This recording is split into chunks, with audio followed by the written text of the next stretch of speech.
Good evening. I'm Anne-Marie Lipinski. I'm the curator of the Nieman Foundation for Journalism, and it is just a real delight to see you all here at the Walter Lippmann House.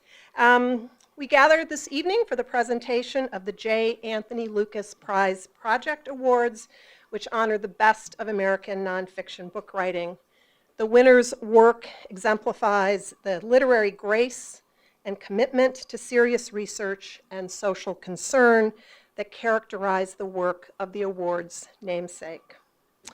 The Nieman Foundation co-administers the prizes with the Columbia Journalism School, and we've taken turns hosting this annual event every year since its inception in 1998, and it's just terrific to see you all back here in Cambridge after last year's festivities in New York City. In celebrating the work of our gifted winners this evening, we remember Pulitzer Prize-winning author and journalist J. Anthony Lukas, a 1969 Nieman Fellow, and the late Mark Linton, a history enthusiast and senior executive at the firm Hunter Douglas in the Netherlands. Linton's wife Marion and his children Lily and Michael established the Mark Linton History Prize and have generously sponsored the Lukas Prize Project since its creation. Before we begin our program, I would like to recognize several individuals who are with us tonight and very important to the life of these prizes. The first is Mark Linton's daughter, Lily.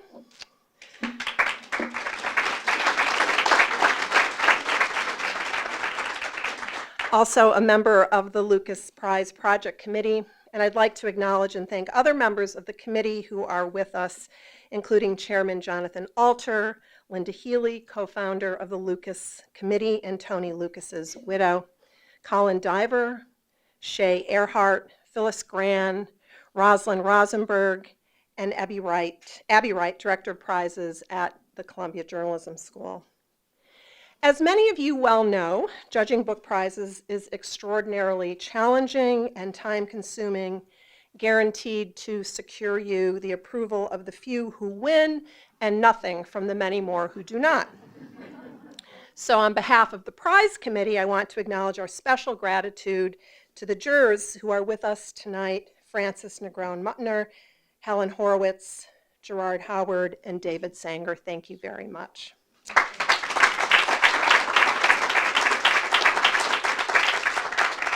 And because engineering the smooth convening of all of you busy and interesting people on one cold spring night is no small feat, I also give deep thanks to Lisa Redd, Associate Director of Professional Prizes at Columbia, and my colleague Christine Kay, who administers the Lukas Prize Project on Nieman's end. Thank you very much.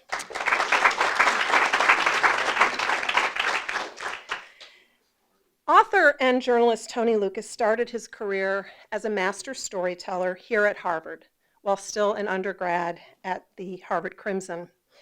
He returned to Harvard a Nieman Fellow in the class of 1969. During his remarkable career, he won 2 Pulitzer Prizes, the first in 1968 for reporting at the New York Times. His second Pulitzer came 18 years later for Common Ground, a turbulent decade in the lives of 3 American families, his landmark work about school desegregation and busing in Boston. That book, which holds a place of distinction in our library of fellows books, has, for many journalists I know, long served as a standard bearer for deeply reported, long-form narrative. Tony published 5 important books, each an examination of a critical rift in America's social and political landscape, each seen through the lens of individuals caught up in the tides of change. He tackled the country's generational clash in his first book, Don't Shoot, We Are Your Children, took on scarring chapters in modern American history with The Barnyard Epithet and Other Obscenities, Notes on the Chicago Conspiracy Trial, and Nightmare, The Underside of the Nixon Years. And he told a sweeping tale of class conflict at the turn of the century in Big Trouble, completed just before his death in 1997. Tony loved pinball, and he liked to sing Bach cantatas, but he was, first and foremost, a journalist of extraordinary depth and intensity, with an almost preternatural focus on methodology. During the reporting for Common Ground, he abandoned one family midway through the project to focus on another that he thought would be a superior dramatic choice. He was absolutely brilliant, said David Halberstam. He took journalism to a high intellectual level, yet he also had the doggedness of an old-fashioned police reporter.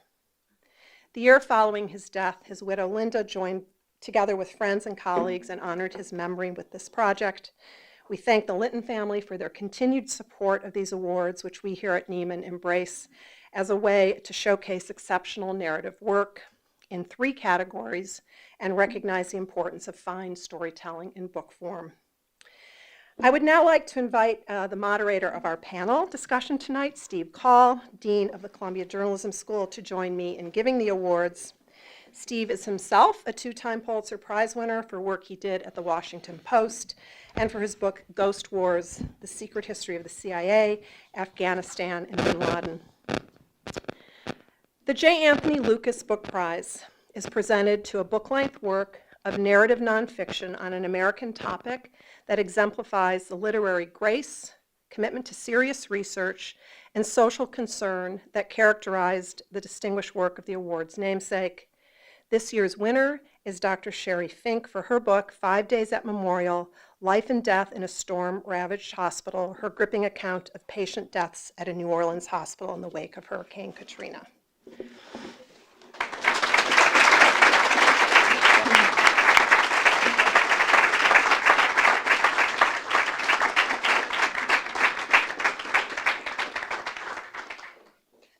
The judge's citation reads that her book combines every element of journalistic excellence that marked the work of J. Anthony Lukas, an astutely chosen subject full of moral complexity, superb in-depth reporting, deftly controlled literary narrative, and an open-minded ability to present its characters and the ambiguities of their unprecedented situation with fairness and good judgment. She raises pressing questions about how public institutions prepare for natural disasters and how we decide who lives or dies in the midst of a catastrophe. 5 Days at Memorial will stand as a classic of ethically driven nonfiction.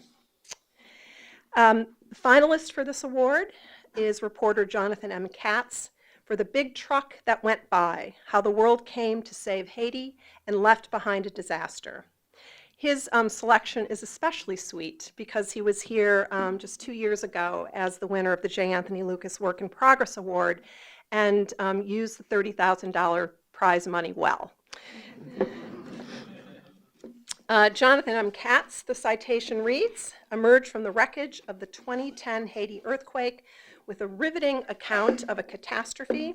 He was the Associated Press correspondent, the only American reporter in Haiti when the quake hit.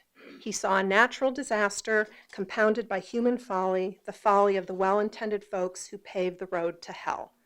He had a moral responsibility to bring us news from Nowheresville. He succeeded in this brave and engaging book. Congratulations.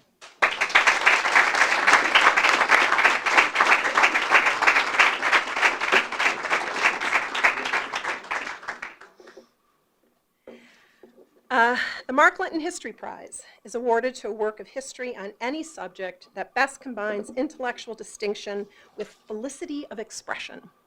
This year, I'm very proud that the award goes to one of Harvard's own, a master storyteller and a friend of Nieman's, history professor Jill Lepore, for Book of Ages, The Life and Opinions of Jane Franklin, a book that was also Time Magazine's Best Nonfiction Book of the Year.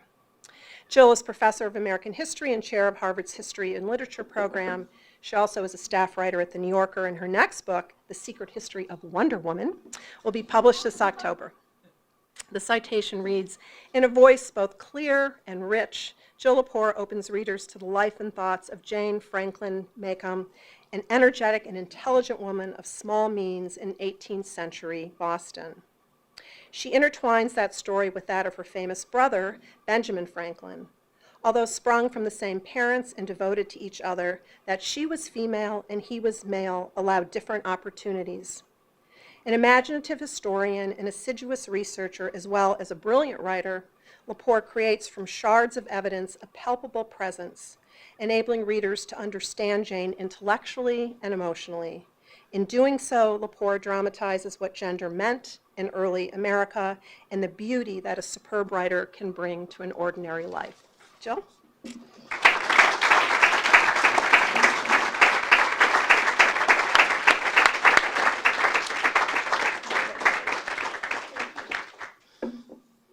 The finalist for the Linton History Prize is Christopher Clark for The Sleepwalkers, How Europe Went to War in 1914. Clark, professor of modern European history and a fellow of St. Catherine's College at the University of Cambridge in England, could not be with us tonight, but will accept the award on his behalf for a book that the judges called the finest study yet written of the coming of the seminal calamity of the 20th century, the one from which all others flowed. With impeccable and wide-ranging scholarship, Clark demolishes the durable old assumption that the First World War was the inevitable result of bellicose, overarmed European powers eager to fly at each other's throats, who used the assassination of Archduke Franz Ferdinand as a flimsy excuse to do so. Clark's sleepwalkers are watchful but unseeing, haunted by dreams, yet blind to the reality of the horror they were about to bring into the world. Congratulations to him.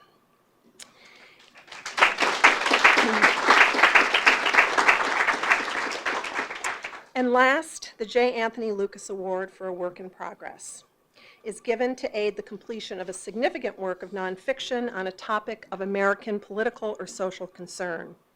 Adrienne Berard, a graduate of the Columbia Journalism School, has won the $30,000 award for When Yellow Was Black, the untold story of the first fight for desegregation in Southern schools.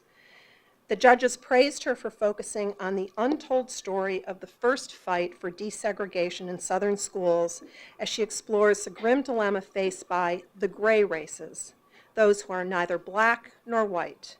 30 years before the Supreme Court's landmark Brown versus Board of Ed decision, a 9-year-old girl of Chinese descent was called into the principal's office and told that she and her sister could no longer attend the Rosedale, Mississippi public school because they were not white.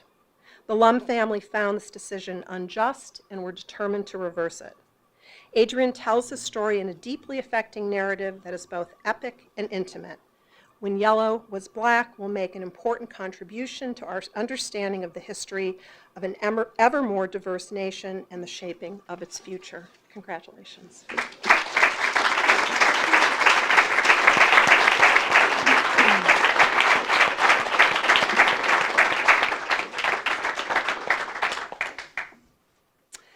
The finalist for the Work in Progress Award is Yoshi Driesen for The Invisible Front, Love and Loss in an Era of Endless War.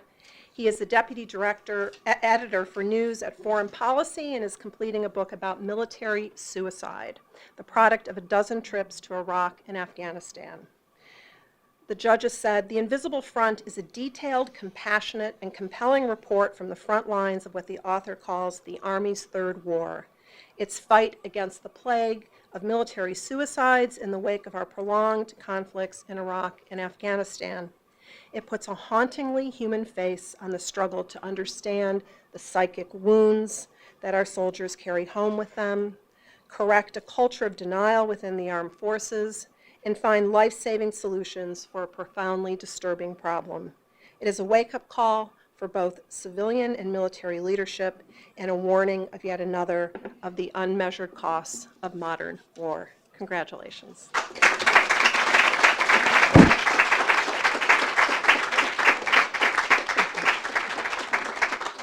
And now over to Steve. Great.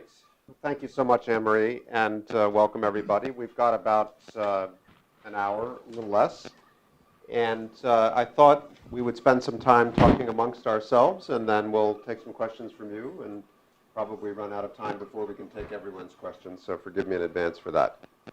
I thought that it would be helpful for the diverse audience to begin with a little bit of an introduction to the scope and ambition of your work so that everyone can hear from you what you intended a little bit. And presumably after this much time talking about your book, you have a 2-minute version that you can distill. So why don't I start with Sheri and just say something about this. For you has been almost a decade of work, but what is in the book version, what was the ambition you had in mind for the scope, and how would you describe the subject? Yeah, so I guess one of the questions at the heart of 5 Days at Memorial was actually encapsulated by an ethicist here in Boston at one of the hospitals.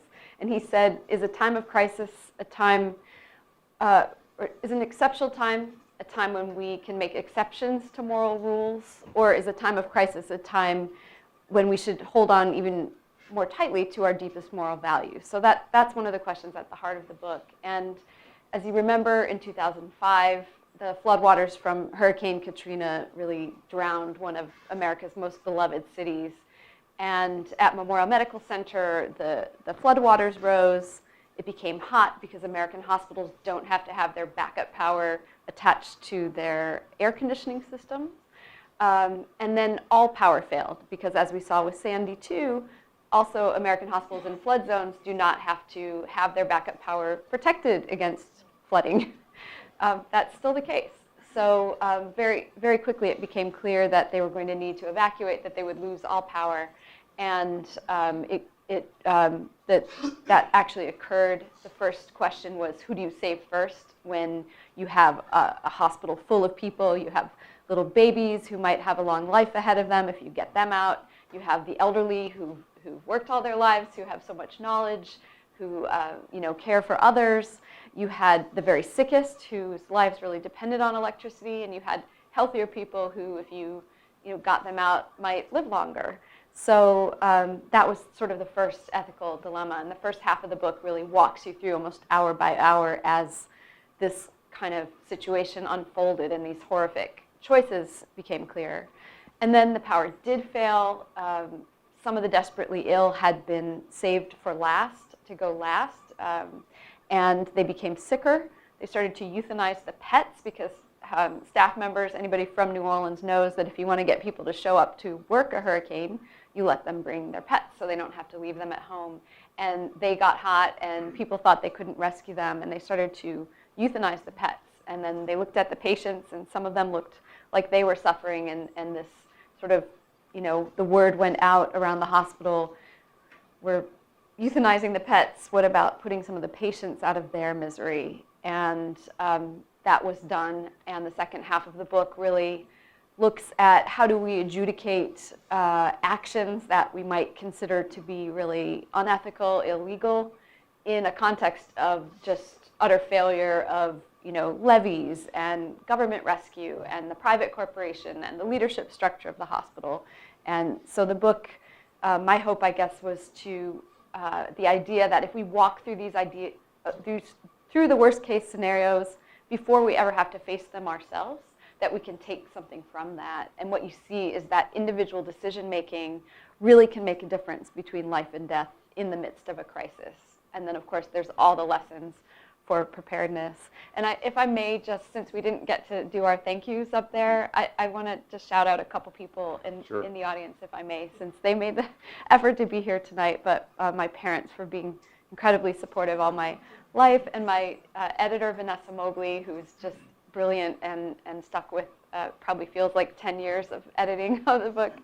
And also just Harvard is a special place because I've long had an affiliation with the Harvard Humanitarian Initiative and the FXB Center, and having that academic home over the years has been really wonderful. And as well as the World is based here in Boston, Jeb Sharp is here, but a lot of my reporting over the years was done with them, and there are episodes in the book that come from some incredible opportunities I had to report on them about healthcare rationing around the world.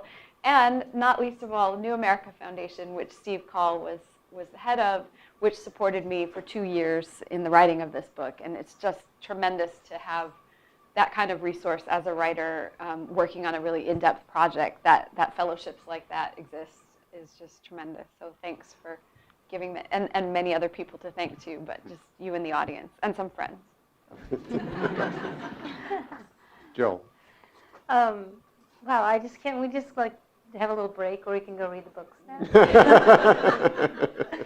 I'm on the edge of my seat about the transition from the pets to the people. I need to turn that page. I'm really interested as a historian in how the asymmetry of evidence in the historical record reproduces and actually perpetuates forms of inequality in the world in which we live. And all of my work as a historian has in one way or another wrestled with that problem. And this book that I wrote about Benjamin Franklin's sister Jane really has an ambition to try to explain to a reader what the consequences are of what's left behind and what's lost. Benjamin Franklin and Jane Franklin were close their whole lives. They're born 6 years apart. He is the youngest of 10 sons, and she's the youngest of 7 daughters. There are 17 Franklin children. They're basically grow up as twins, Benny and Jenny, they're called when they're little. Benjamin Franklin writes more letters to Jane Franklin than he writes to anyone else. He writes to her his whole life. She never went to school, neither did he, but she never really learned how to write. Girls were not typically taught to write in the 18th century. Something that we forget.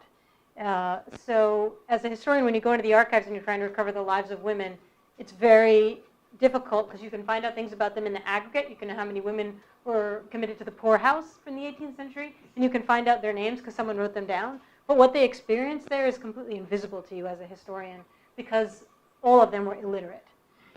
We know this in our minds about, say, slaves or early free blacks after Reconstruction that took decades to remedy, and we're still in the process of dealing with educational inequalities. But we don't actually know this. I don't think it's not as familiar to us that women were not allowed to go to public school, and women who did go to school, even private schools, were not taught how to write.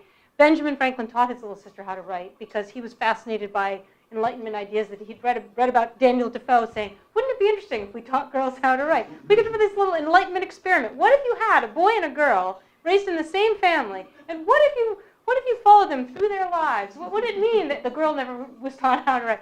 So I was really interested in using their story as a way to illuminate for the reader what it means that the archives are so asymmetrical. That we have, and in the case of Jane and Benjamin Franklin, another source of great frustration is that although she wrote to him for their whole lives, and he wrote to her, she kept every single letter that he sent to her. She put it in a tiny little trunk that she kept. And for the first 30 decades of their correspondence, which lasted for 63 years, he threw away every letter that she sent to him. So there's not a single scrap in her voice until she's 45 years old. And that was a real frustration of this project, but it was also the real fun and challenge of it, trying to think about what other evidence I could use as a historian that would meet my standards of evidence, that would allow me tell her story. So Book of Ages is the name that she gave, the title that she gave to a little book that she made for herself. Franklin was himself a book maker and a printer and a writer and an editor.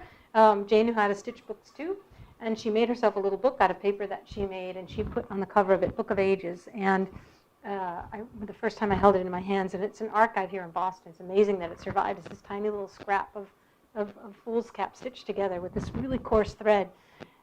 It starts off Jane Franklin, born March 27th, 1712, and you think, oh my God, she wrote an autobiography just like her brother. It's going to reveal everything. It's going to change everything we know about women in the 18th century. What if you had an autobiography written by this completely obscure poor woman? But in fact, it's actually a list of the births and deaths of her children. She had 12 children, 11 of them died before she did, and it's the prayers she said at their death. And it's all that she had of them. She was very poor her whole life. And she couldn't afford a gravestone for any of these children. And this is all that she had left. So the book is really a monument to monuments that people leave for the people that they have lost and the people that are going to carry on in the future. So this is a gift that Jane gave to her grandson, and he kept it, and he ended up giving it to an archive. What I tried to do in telling the story of Jane Franklin's life was also to show, to kind of undo, I think, the sort of dangerous cultural work that Virginia Woolf did in the story of Judith Shakespeare. Woolf, in A Room of One's Own, wrote this did this thought experiment, very Enlightenment thought experiment. What if William Shakespeare had a sister and she was just as smart and brilliant and daring as he was? Well, she would run away from home, she would get pregnant, and she would kill herself. It was all sort of Virginia Woolf could think of, because Virginia Woolf could not reconcile a life of the mind with a life of a mother. And it's a crucial failing of a lot of feminist literature and a lot of feminist theory, the inability to reconcile the life of a mind with the life of a mother. And as a woman with children, I see why that's so difficult. But I really wanted to write about this woman who raised 12 children and raised her grandchildren and her great-grandchildren, most of whom died before they reached adulthood, but she did have a house full of children her whole entire life, and she lived a very long life. I wanted to write about her as an intellectual, as a thinker, as a writer. And she, above all, was a reader. Franklin would send her books. So she also made a commitment early in her life to read everything that her brother ever wrote. And if you think about that, a woman in the 18th century who read everything written by Benjamin Franklin was one of the best educated women in the world. I mean, he was a statesman, a philosopher, a natural philosopher. Franklin had a great deal to say about a lot. Her views were quite politically radical by the end of her life, and it's quite amazing to watch her intellectual transformation. And that felt like it was a real source of pleasure for me to find that redemption in a life of great sorrow, to find that sense of joy and pleasure that she gained as a reader and reading good writing. Great. So, Adrienne, you're not done yet, so Not done yet. It's probably harder for you to give as full an account of what the book is about, but the citation described this extraordinary discovery, in a sense, that you've made as a writer of this desegregation case that went all the way to the U.S. Supreme Court. Just give us a sense of where the story begins in this school in the Delta, and we'll come back to it in our conversation, and then how it becomes a piece of litigation that actually ends up redefining and even tightening the laws of the Jim Crow South, the jurisprudence of the Jim Crow South. Right. Well, I empathize with a little bit of your frustrations and finding those gaps in history, because that's how my reporting started. That's how the whole archival process started for me, was finding the little court case in an archive.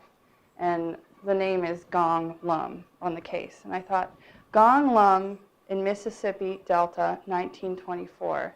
There's Chinese families in Mississippi in 1924. For some reason, that was a revelation to me. It's probably my own ignorance, but I had no idea that there was a Chinese population. Not only that, but I'm reading the case, and I'm seeing familiar phrases that I realize are cited in Brown v. Board. So this is 30 years before that. This is 1924. And it's a Chinese family, which were part of a relatively large Chinese population in the South during that time. They came there sort of after the railroads were built. Some of them came from California. Some of them came on their own through Chicago, kind of down across the Great Lakes and down that way through Canada. And the part that was actually most compelling to me was that the central character, a lot of what's fascinating to me is just people's own individual decisions. The central character is a 9-year-old girl who was barred from attending middle school. And it's an unlikely hero to drive a case all the way. They start in the local circuit court, which is this tiny little building that's still there in Rosedale, Mississippi, and it is dilapidated and hanging hinges, and it's still totally the exact same building. You would think it was the same people in there. And they win in this circuit court. It's this 9-year-old girl and her father, who actually at the time aren't even recognized as being able to bring their own court cases, so they can't attend the court. They can't even walk in the building. They sign it outside the court at the lawyer's office. But they're bringing this case because this daughter wants to attend school. So they move from the circuit court in Mississippi, win there, and then move to the Mississippi Supreme Court. This is over the course of a year and a half. So we're into 1926 at this, 26 at this point, barely into 26. And then they're told that it's up to the states' rights to decide who can attend school and kind of what the privileges are of each race. And they're told that Chinese are actually, in fact, black. So this decision, imagine hearing at 10, 11 years old that you're not the race you think you are. You're actually a different race, and you're on the other side of the Jim Crow South. And so her father and the lawyer moved the case to the U.S. Supreme Court, and the justice at the time is William Howard Taft. So they're going up against the former president of the United States, saying, I have the right, this 9-year-old girl, I have the right to attend the white school in the South. And Taft delivers the decision. He basically says it's up to the state to decide. And so for the next 30 years, we have Chinese and the gray races there's a legal precedent now to say that they should attend the black schools of the South. So what it winds up doing is it's a tragedy for her and her family. They leave the town. There's an exodus of Chinese from the South at that time. A lot of Chinese actually go back to China or they move north. So in a way, it worked against everything they were fighting for. But the fact was they were fighting. And you'll see in the liner notes of Brown versus Board, you'll see this case cited again and again as sort of building blocks for what becomes the civil rights movement. Fantastic. Well, you can all hear the judges did really well this year.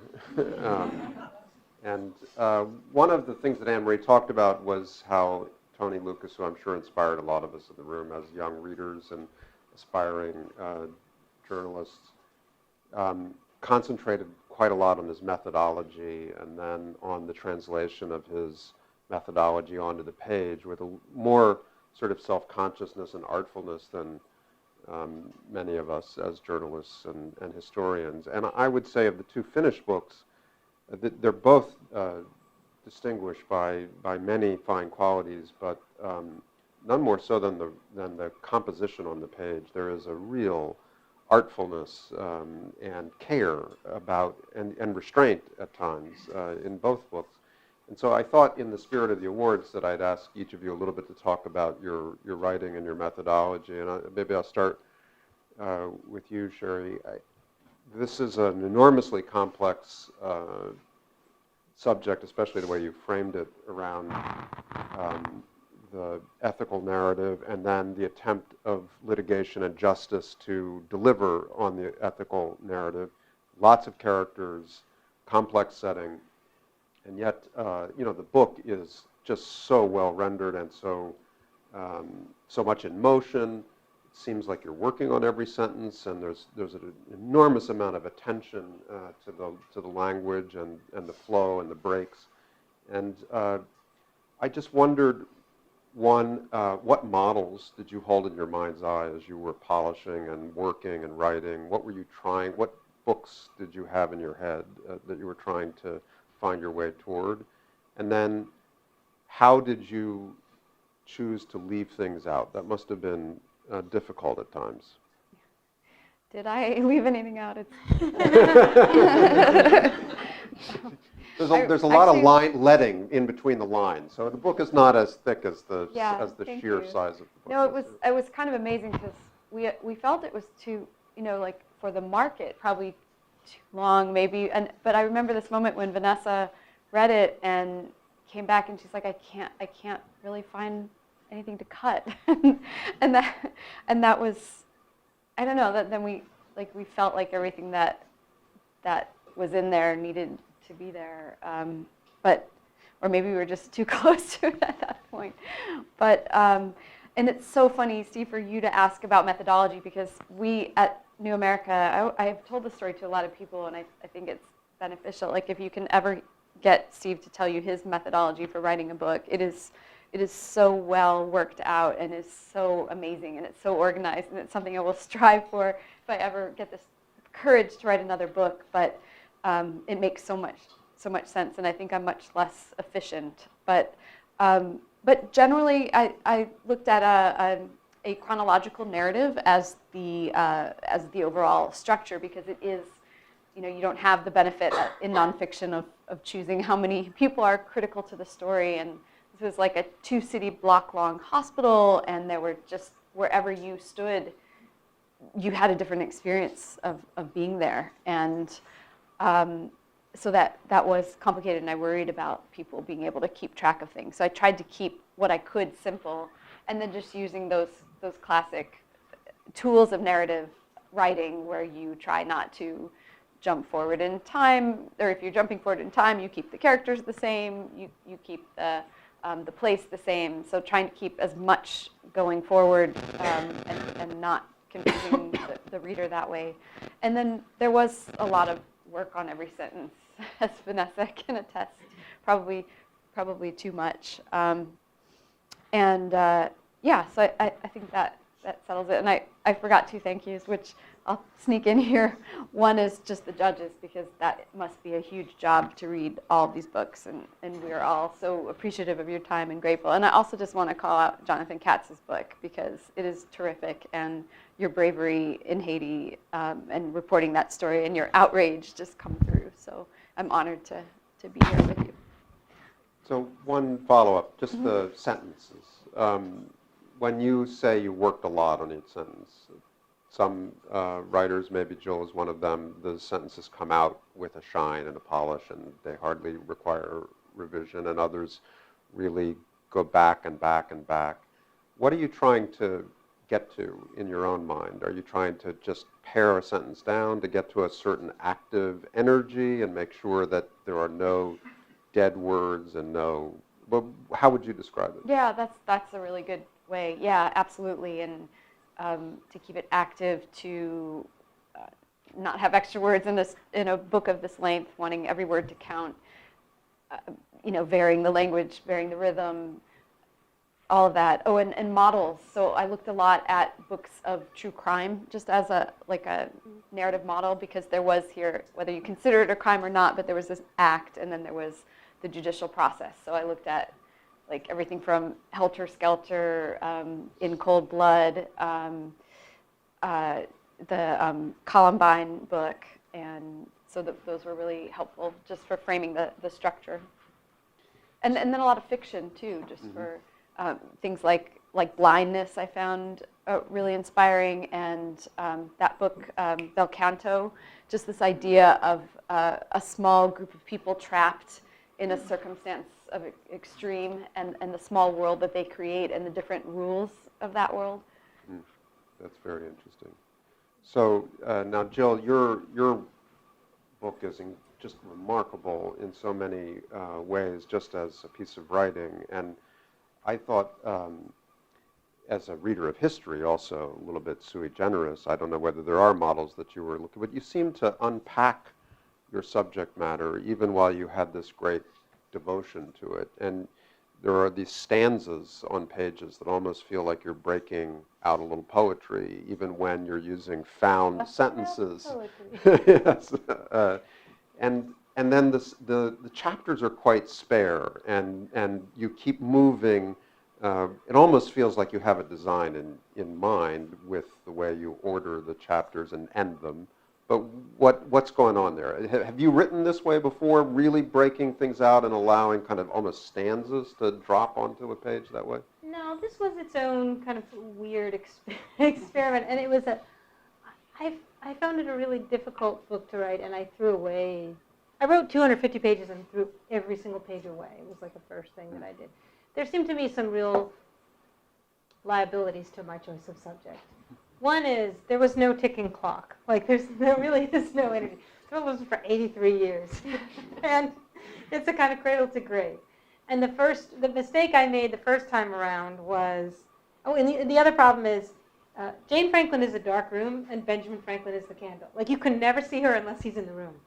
And he's so funny and charming and brilliant and interesting and wonderful that it's really hard to really care about her when he's there. What does he have to say about it?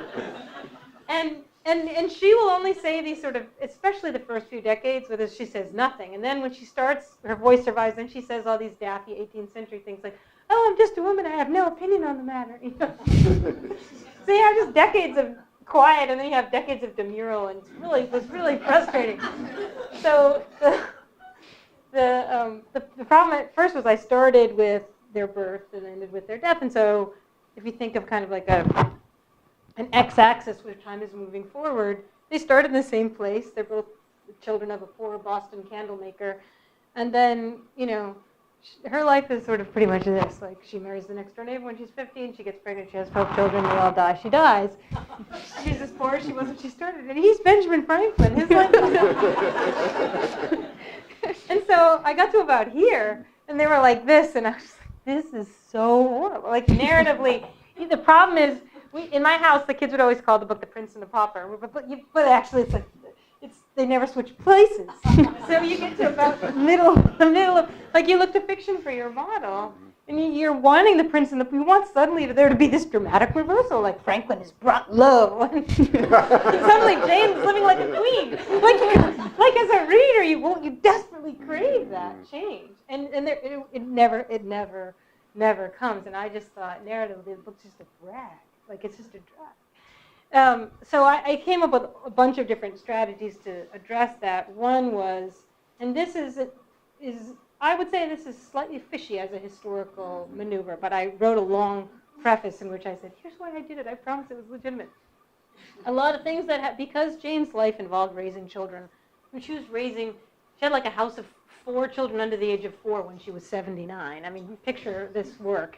But though letters from that stage of her life do survive, in which she says, dear brother, I have not a minute to write. My little ones are interrupting me every second. And end of letter, but something she wrote, in the 1780s, in describing her life when she had her own first 4 young children. I used that letter, and as it will say, I'll quote her saying, just so that reader can have the pleasure of her company and her voice on the page, because otherwise you have to wait until she's 79 years old to hear her complain about how tired she is taking care of little children.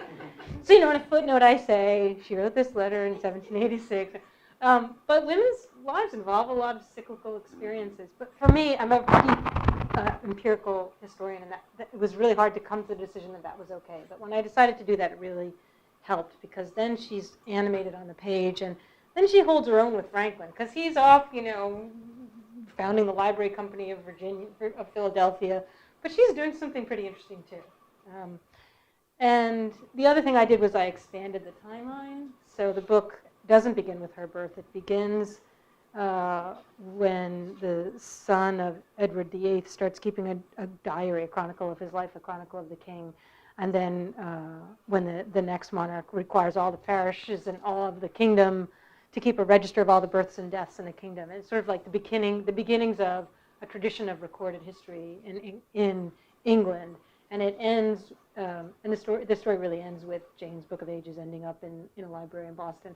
So that I tried to make it less a biography of this one person and more a meditation on how history comes to be written from what's saved, and what we forget is everything that else is lost. So it's really devicey in that sense, and not every book requires, that sort of narrative intervention. That there's a lot of artifice in every good book, and a lot of craft.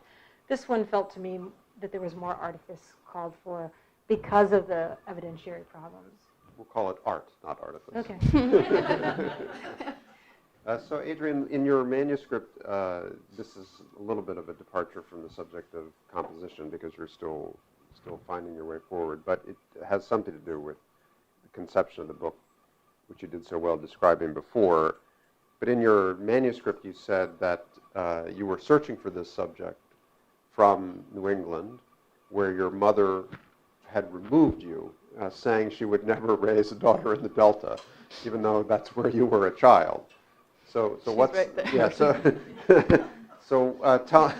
Well done. Obviously, it worked out well. So what about your relationship with the Delta framed your kind of curiosity, and what Delta did you have in mind from a distance that you were seeking to sort of sink into through this project? Well, I initially came at the stories wanting to write about my own family history in the Delta. When did you leave?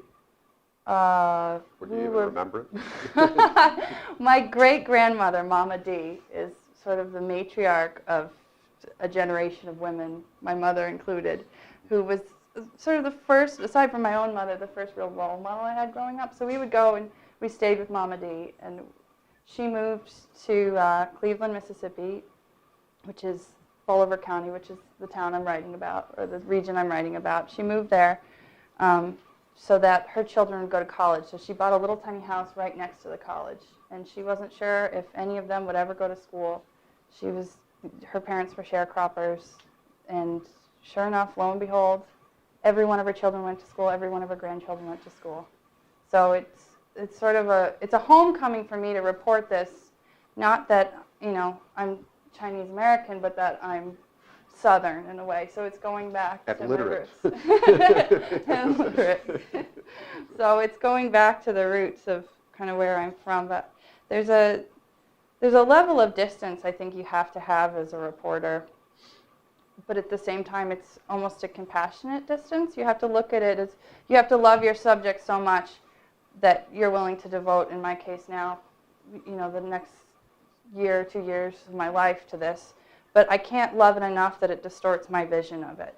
So I think the Delta's a little bit like that for me in a place, in that I describe it to people as a second language, that my mother, when she talks about her childhood, she speaks in a Southern accent, and it's a little bit like you're learning to speak this language and go to this place, but at the same time you're not losing that critical distance that you need to be able to tell a story effectively. So I think that's actually an asset to me, that I was raised here and not down there. Not that I don't love it down there, but I think that distance is really crucial in the reporting process. Great. She's the artist in residence at that same college in the fall. That's our college that All right, perfect. That's lovely. That's great. So we've got, 20, 25 minutes, and maybe it'd be a good time to open it up to the floor. I've got many more questions, but you probably do too. Yes. Hi, I'm Lee Aitken. I've been a magazine editor for 30 years at least, including at the New Yorker, so I noticed when all three of the magazine award winners this year at the New Yorker were women, and now I see 3 women winning this award. And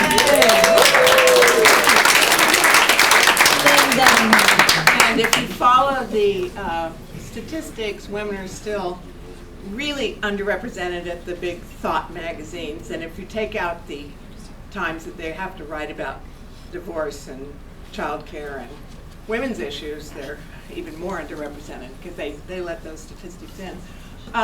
So I would love to hear from these women who have done distinguished work on not women's ghetto issues,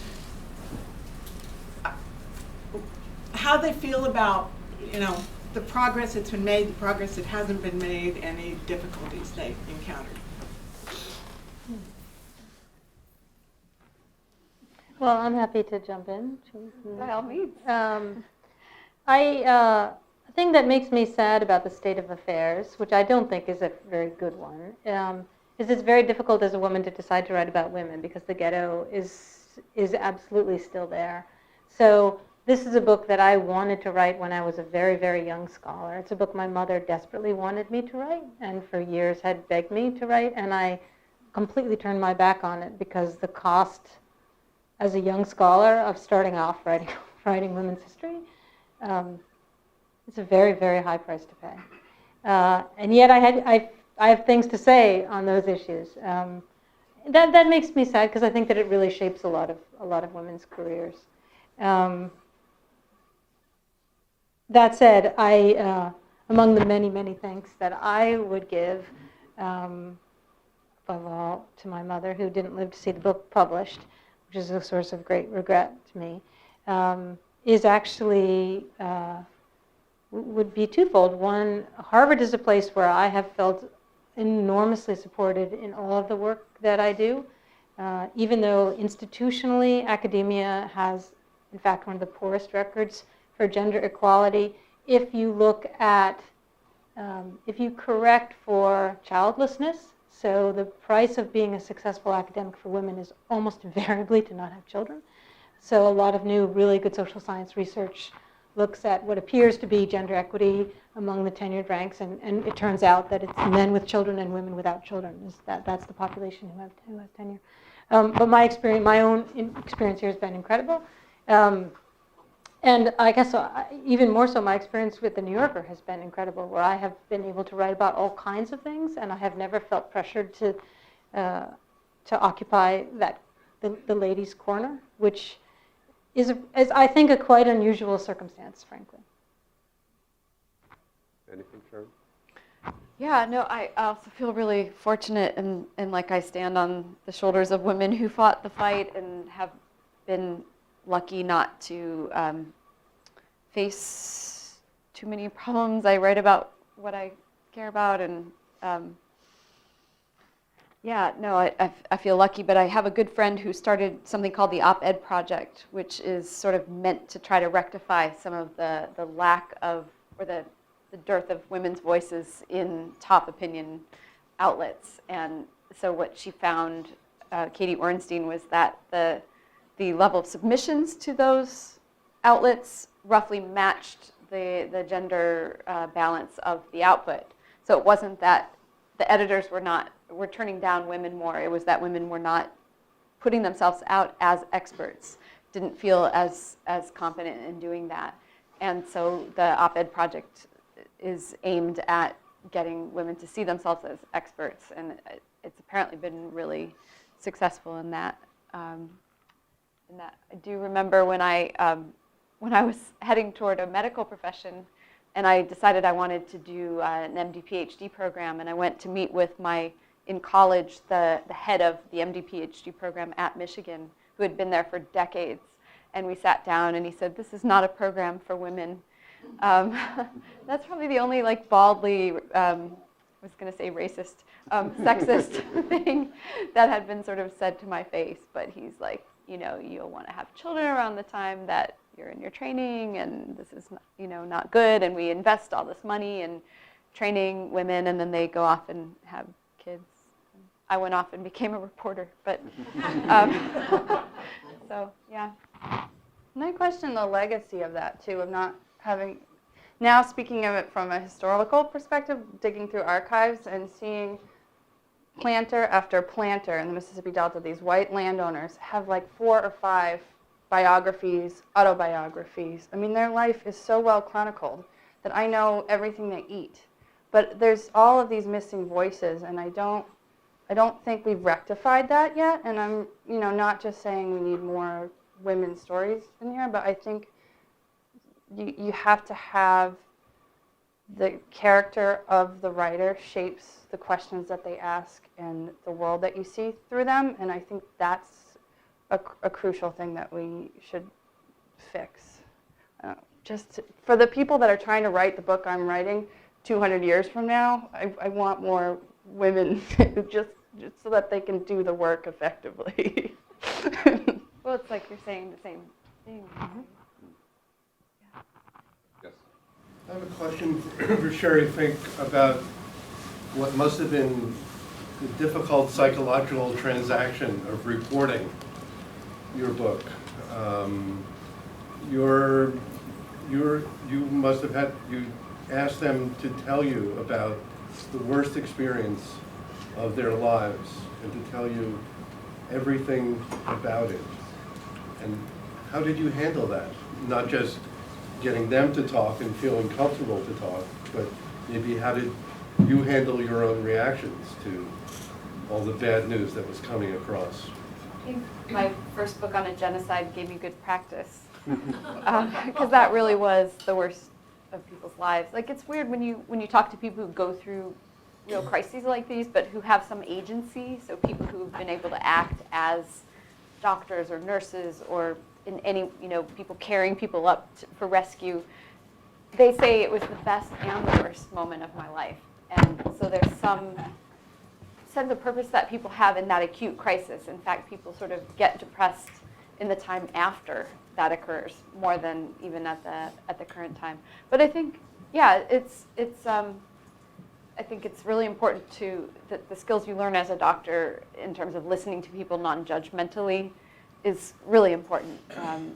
That as a scientist, learning to just be looking for truth and not be swayed by your own theories is also really helpful. And I think people appreciate being heard respectfully. On the other side, we used to think, for those of you in the psychology field or the medical field, that people who debrief after going through something traumatic, that's actually therapeutic for them. And now we find out that may not be true. And so we, as journalists, don't get to feel as good about, I'm letting them talk, and so that I'm doing something good for them. We have to realize we're doing it for ourselves. And so there's some, or hopefully for the larger good of getting the truth out into the world and other people being able to benefit from it. So I see another, the world alum there too, Lisa Mullins. There Yeah. were people who would not talk to you. Yes, there were people who wouldn't talk. There were people who think also in investigative journalism, there's a moment when people can talk, and you look for that moment that it's right for that person. And so when I first started out, also having the benefit of working on a book-length project and having many years, there was a grand jury investigation. A doctor and 2 nurses had been arrested. Nobody was talking. Everybody was lawyered up. Over time, things changed a little. And it was also the case that certain people were really brave, and they were willing to say, I did this thing, and here's why. And that was, I really salute them for that honesty, because it put a couple of them in legal jeopardy. Yeah. We're taking the next question. Yeah, we're deputized to take questions. I'll ask one also of you about the book, which your book, 5 Days of Memorial, which I thought was a really moving and important book. And what struck me about it was that although you were really striving to be non-judgmental, I took away a lot of judgment. I felt that what happened at Memorial was wrong, was morally and ethically wrong. And I was very surprised when I heard you speak in Miami, actually, that so many people in the audience actually didn't feel that way. And I wondered about that experience and what you take away from that as a doctor, as a reporter, as a human being, that how people can come away from the story that you told and feel that what was done was acceptable.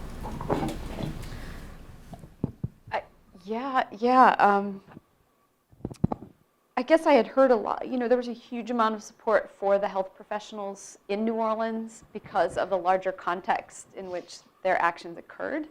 I think a lot of people just felt that they supported the doctor and the 2 nurses because for a while it was not, in polite society, you couldn't even admit that there could be any truth to the allegations.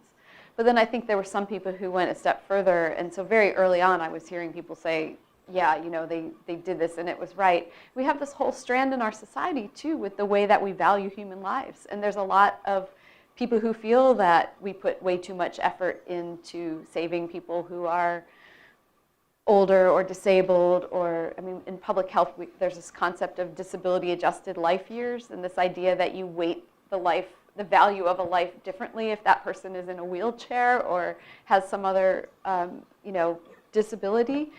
There's a lot of ageism in this society, so we have to realize that people have different values, and that some people strongly feel that we should focus resources in a more utilitarian way, and that, in fact, what the doctors did in this case was to hasten the deaths of people who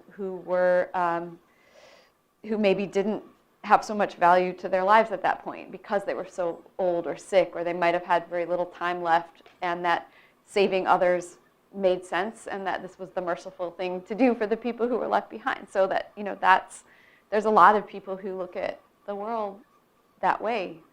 And maybe there's a little danger to it, and we see in the book how the justification for the first hastening of death, which was a lady who really had very little time left and would be very hard to move her, all the way to the 20th, who was awake, alert, fed himself breakfast, expressed the desire to be rescued, and happened to weigh a lot and was paralyzed. And people gave up on the idea that he could be saved. And so, I don't know, it's really complex. And Sheri, I'm not surprised how that did people have different takeaways from it. How did the justice system, in your estimation, cope with this dilemma that you just described? Because once we turn to the end of the crisis and the beginning of accountability, the first thing that happens are the plaintiff's lawyers, the sore-back lawyers of a familiar Louisiana type, start looking for clients to sue everybody for everything. And from that kind of unpromising beginning unfolds justice. So what's your verdict on how the justice system functioned in holding people properly to account? I actually didn't, to me it's less interesting whether or not people were sent to jail for the rest of their lives. To me, the more just like what we learn from it for our own actions is more important. But I think the justice system was terribly dysfunctional. I think particularly the civil trials just put people through, they were just settled like a year ago. And these families that had lost people who sued the hospital for a new concept of liability, which is failure to prepare for a foreseeable disaster. And they some of the hospitals down there were held responsible and ended up paying settlements without admission of responsibility. But those cases just ground through the courts, and ultimately people got very little money. Some of the children of these people who felt that they were fighting for justice ended up feeling like they'd given up their lives for years to fight this fight, and it was just drawn out. It was like the Full Employment Act for attorneys down there, and justice moved very slowly. Until the BP spill came along, right? Yeah, exactly. So we'll take one or two more questions. I wanted to draw Jill out on something that she said, but never had a chance to really bring all the way forward, which was this is this very interesting dilemma of writing a history based on what's absent in some important respect. And you mentioned the problem of who's the candle in the room. But you also said in your first remarks that by the end of the book, Jane is this very pleasing to you, exciting, kind of radical, and she does provide enough of a voice toward the end of her life about politics, about public affairs, to carry your choice through all of these difficult kind of dilemmas of construction. So describe her voice. What did she have to say about 18th century politics that surprised you, that really excited you when you first encountered this as a subject? Well, so she really did believe in providence. So everything happened because God had fated it to be so. And when you're surrounded with death, there's great comfort and solace in that system of belief. And she found that comfort and solace in the deaths, in the wake of the deaths of her children. But there's this moment in her little book of ages. It's 1767. And 4 members of her family have just died in very quick succession. Her husband and 2 of her grandchildren who she's taken care of, and her favorite daughter of all. It turns out they all had tuberculosis. She didn't understand this. She writes, it's the last line she writes in her little book of ages. She says, God, what have I to give more? Quoting Job, may I never be so rebellious as to refuse acquiescing. And she stops writing, and the rest of the book is just blank. There are like 6 pages left, and they're blank. It's immensely frustrating as they're like, oh man, you had the paper, you had the ink, like, what happened next? So like you know how to write, you know how to read, you have all the supplies, please leave something behind. But I think that she couldn't actually write another word in that devotional book, prayer book, because she had actually begun to question her faith. And among the reasons she comes back to her faith, but there's this moment of a real crisis of faith. And part of it is because at that point in 1767, Boston has just been through the Stamp Act and the Stamp Act protests, the repeal of the Stamp Act, and the passage of the Townshend Acts and the protests over the Townshend Acts. And when her husband dies, and even while he's dying, she's filled her house with boarders to take in money. And the boarders are the members of the Massachusetts Colonial Assembly. They're the guys who are passing all the non-importation agreements. They're the Sons of Liberty, are basically living at her house. And so she'll write to Franklin and she'll say, well, here's what they said at dinner last night. And she'll say, I love to hear of politics, though I would never think to write of it. She's reporting him on stuff. She's really taking in what she reads the newspaper avidly. She's like a news junkie. She's living with the Sons of Liberty. And she's actually begun to think that maybe men in power actually have some role in the fate of the lives of the people around her, including her children who are dying basically of poverty and starvation and disease that's untreated and untreatable. And that is really phenomenal. Like that is in an old-fashioned kind of throwback way, not intellectually fashionable thing to say. That is modernity, right? Like that is actually her. It's not a secularization. It's actually her attempting to straddle her faith and her sense in the power of individuals to control their own lives. And so then it's at that moment that she decides, and she writes a letter to her brother, and she says, what I really only want to read now is books about politics, so can you send me some? And then she becomes obsessed with reading political treatises. And she's reading political philosophy. She's reading quite erudite books of political philosophy.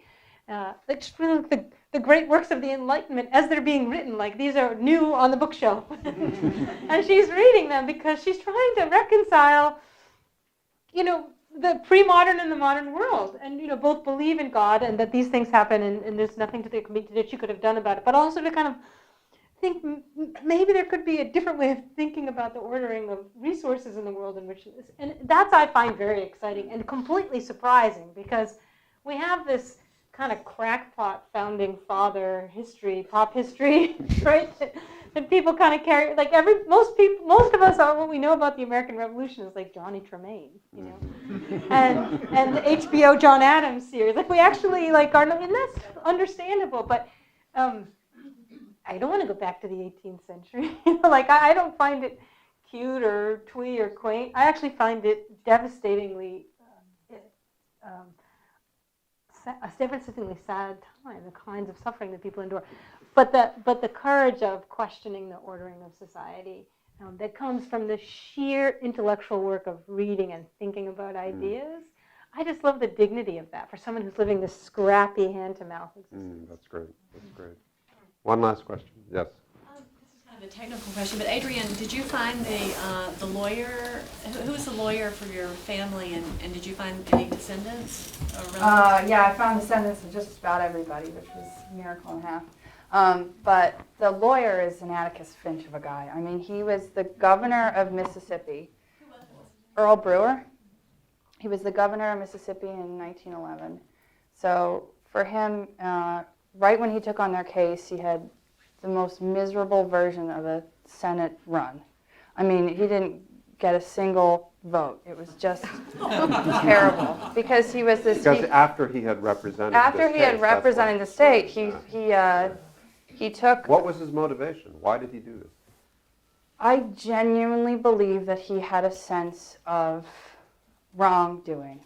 I actually think his time in office changed him. He watched the structures of the society that he was from, how sick they were. I mean, his lieutenant governor at the time was using the labor, the conscript labor at Parchment Prison, the convicts there. He was using them to produce cotton, which he was selling in Europe and profiting from. I mean, this is the guy that is supposed to be his right-hand man. So Brewer, the lawyer, actually takes his lieutenant governor to court, along with 1 million of his henchmen, who are all staunch, white supremacists and big old Dixiecrats. And I think he just watched this happening, and his daughter received death threats, and he actually had to hire a bodyguard for her. She was in middle school. So I think that, in turn, sort of he watched that happen and saw a sense of wrongdoing in this family. And he actually became governor. His whole model, which was the sort of political rhetoric of the time, was sort of out with the Chinese. Chinese must go. And he got a huge working class. A lot of, all the other immigrants were against the Chinese because they were basically the scabs in the labor force nationwide at the time. So he climbed to his power sort of on the backs of saying, we want to get rid of the Chinese. So I question whether there was a little bit of guilt in himself from that. He never writes it in his letters, but. But is there, it can cut both ways, of course, because it could be, it could be that he's hyper racist and he's saying that Chinese are not black, they're not black, right? Well, yeah. I mean, he wrote the testimony for the father who filed the case. So, and the testimony does say, our daughter, we know she's not white, but she deserves the same rights.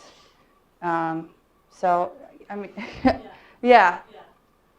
So he's sort of the candle in the room moment. That was a struggle for me because as a governor, you have a million things written about you. So there's a lot of him, and he's working his way into the book more and more as I'm doing this, just because I can't ignore the guy. He's so fascinating. Great sense of humor too. He always wore a Stetson hat. Any picture of him, he's wearing this huge Stetson hat. Like, who does that? Maybe more in those days than now. Unless you're selling cards. All right, it's 8:20. You've been very patient. Thank you very much. It's always good to hear talent like this talk about their work, but on a happy occasion where they also get a big fat paycheck and lots of warm applause from their friends and family, doubly so. So let's end it with one more of those.